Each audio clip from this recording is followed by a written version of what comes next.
Saludos cordiales. Quien les habla, Yosli Caridad Hernández Bielucas, docente e investigadora de la Facultad de Ciencias de la Universidad Central de Venezuela y jefa de la Unidad de Promoción y Desarrollo de Proyectos de la Gerencia del CEDUCEB. Es un placer para mí estar en este séptimo ciclo de experiencias de educación a distancia y TIC de la UCB, compartiendo con ustedes una experiencia tecnopedagógica en la construcción de un entorno virtual de aprendizaje iconográfico en nuestro campus virtual de la UCB. Comenzamos con hacer un paseo por la evolución de las aulas virtuales que tenemos a partir de estas primeras generaciones. Es notorio que la incorporación de las tecnologías de la información y la comunicación ha permitido extender estos escenarios de enseñanza y aprendizaje, por lo cual hemos podido evidenciar diferentes tipos de aulas que podemos construir para promover este aprendizaje significativo y la construcción del conocimiento. Tenemos aquella primera generación de las aulas de enlace, las tradicionales, que nos llevaban con una navegación secuencial. Después evolucionamos a una segunda generación de las aulas iconográficas centradas en imágenes, en iconos, continuando con las aulas metafóricas centradas en esa metáfora para promover escenarios innovadores. Con la cuarta generación, aquellas aulas híbridas que mezclan esa iconografía y el uso de las metáforas. También es una quinta generación en la que nos encontramos actualmente por el uso de las aulas inmersivas o esos entornos 3D, el metaverso. También hay una sexta generación que habla de esas aulas generativas que están centradas en la realidad aumentada y es una séptima en las aulas expansivas o aulas iconográficas. Este recorrido nos permite visualizar qué tipo de aulas virtuales podemos tener y que podemos construir. Vamos a centrarnos en esta experiencia que fue la construcción de una aula virtual iconográfica. ¿Qué son? Según lo que nos dice Cruz y Medina, es un espacio que está centrado en varias imágenes, en botones, en fotografías y que se vinculan a los recursos o las actividades dentro de nuestro curso, dentro de nuestro espacio, para lo cual son ocultas a nuestros participantes, pero él va a navegar y va a tener una forma innovadora y creativa dentro de este protagonismo que tiene este proceso de aprendizaje. En particular, estas aulas virtuales iconográficas se centran, como bien su nombre lo dice, en el uso de la iconografía, estos iconos. Y este conjunto de iconos que vamos a enlazar y que vamos a organizar va a generar enlaces a todos los recursos de información y a las actividades o a los retos que van a realizar nuestros participantes. Se trabaja mucho con la inteligencia visual, qué tipo de imágenes utilizo, qué tipo de iconos empleo para construir esta ruta de aprendizaje, construir esta ruta de evaluación y centrado siempre en la innovación y en la creatividad, en invitar al descubrimiento, a navegar y a participar en cada uno de los espacios que creamos en nuestro entorno virtual de aprendizaje. Hablamos de que tiene un enfoque tecnopedagógico y que esta aula virtual iconográfica creada está centrada en ese enfoque porque tenemos una dimensión pedagógica. En esa dimensión pedagógica nos centramos en cómo se desarrolla esa mediación del proceso de enseñanza y aprendizaje. Partimos de nuestro diseño instruccional con aquellas competencias o trabajamos con objetivos, depende de cuál sea el enfoque, estrategias didácticas, cuáles son esas actividades de aprendizaje, qué recursos educativos utilizamos y cómo evaluamos el aprendizaje. Desde el punto de vista tecnológico y de la interacción humano-computador, esta construcción de este ecosistema tecnológico compuesto por las herramientas y por los dispositivos, centrado en la accesibilidad de mi recurso, de mi aula virtual, las funciones que voy a tener, la riqueza multimedial, así como también los espacios de comunicación síncrona y asíncrona, y la interacción y la interactividad, además de la usabilidad de este entorno y todo el diseño visual. Es por ello que esta experiencia se centra en ese enfoque tecnopedagógico, la conjugación de todos estos elementos.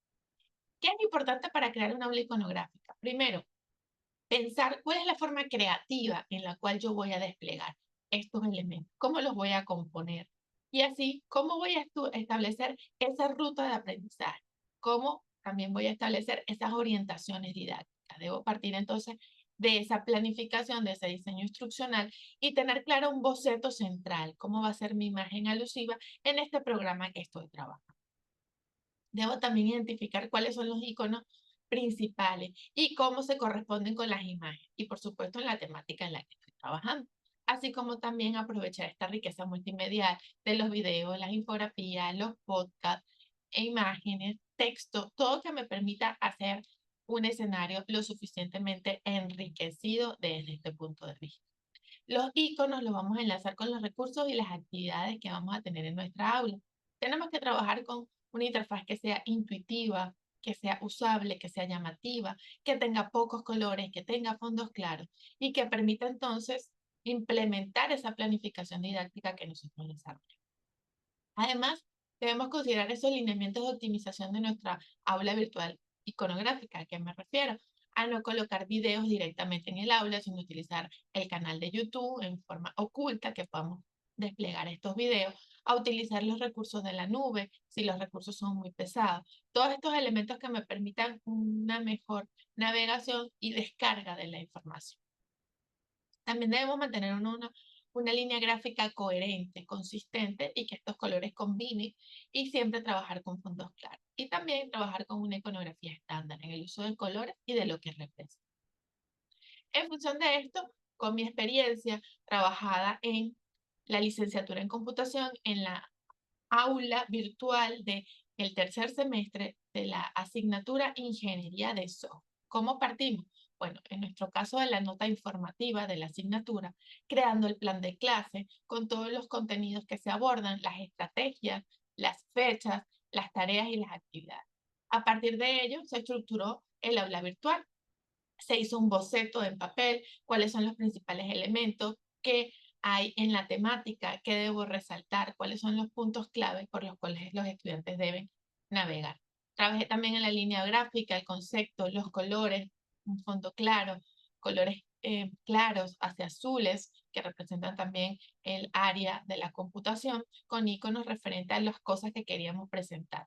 Trabajé con las diferentes opciones de curso que ofrece la plataforma, en particular con el formato TEM. Sin embargo, no hay que descartar que con rejilla, mosaico y botones que ofrece la plataforma Moodle sobre la que está nuestro campus virtual de la universidad, podemos crear este tipo de aula. Trabajé con foros, con tareas, con enlaces a archivos, enlaces web, etcétera. Y también estructuré la ruta de aprendizaje, es decir, esa secuencia pedagógica para crear esa navegación, esa interactividad con el uso de las herramientas tecnológicas y, por supuesto, la interacción. Interacción estudiantes, estudiantes con profesores, estudiantes con contenido y con los retos y actividades de aprendizaje. A continuación, comparto la imagen central de mi aula virtual en la que estoy con el grupo docente este semestre 1-2023. Están todos los elementos fundamentales en la asignatura: describir el grupo docente, describir el espacio de los parciales. Tenemos 2 parciales completamente en línea. Es importante destacar que esta asignatura este semestre se está dictando en modalidad completamente virtual. Tenemos el despliegue de cada uno de los temas, un espacio para las dudas, las inquietudes, un espacio para trabajar todo lo de que es el proyecto de la asignatura, la práctica de la asignatura, así como también una cartelera de anuncios y novedades en los que vamos compartiendo estos mensajes importantes.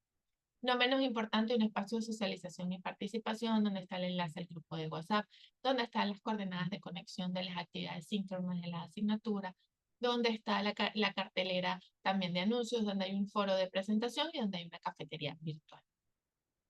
No menos importante, por último, la información de la asignatura. Aquí se le presenta al estudiante la nota informativa, el plan de clase, libros, entre otra información relevante para participar en la asignatura. Si hacemos clic, por ejemplo, en temas, nos va a presentar los contenidos temáticos, que son 8. Al hacer clic en cada uno de ellos, me va a desplegar hacia el contenido de los temas y la grabación de las sesiones síncronas, compartir los libros, los materiales PDF que se generan, entre otras cosas. Y por último, encontramos la parte de las exposiciones. Los estudiantes tienen un espacio para conformar sus grupos y también preparar sus exposiciones de las temáticas seleccionadas. También tenemos el espacio de práctica, están las coordenadas de conexión, está en este caso el ingreso al quiz, uno que ya tuvieron, y la grabación de cada una de las prácticas que tenemos como sesión 5. El espacio de proyectos, donde conforma su grupo de proyectos, y donde tenemos para las 5 entregas del proyecto, de todo el trabajo que van desarrollando durante todo el semestre. Y siempre tenemos el espacio de volver al inicio. Trabajamos entonces con un fondo claro, con imágenes frescas y representativas de las cosas que queremos reflejar en este semestre. Como consideraciones finales, es importante que cuando diseñemos este entorno virtual de aprendizaje iconográfico, preparemos los materiales, trabajemos con esos materiales didácticos acordes a lo que estamos abordando en nuestras asignaturas y usemos las herramientas tecnológicas también que respondan a esas necesidades y que por supuesto partan de nuestra planificación, de nuestras estrategias didácticas que vamos a utilizar, por ejemplo, aula invertida, que es una de las que más empleamos, que consideremos cómo vamos a evaluar los aprendizajes, definamos esas estructuras, esa ruta de evaluación, y que consideremos que la interacción debe ser síncrona y asíncrona, que los participantes o los estudiantes deben interactuar con sus pares y por supuesto con los profesores y con los tutores virtuales. Muchísimas gracias, un placer haber estado en este séptimo ciclo y gracias a CEDUCB y a SATPRO por tan importante evento para conocer qué estamos haciendo en nuestras universidades y en otras universidades y enriquecer nuestra práctica educativa. Un abrazo y un placer haber estado con ustedes.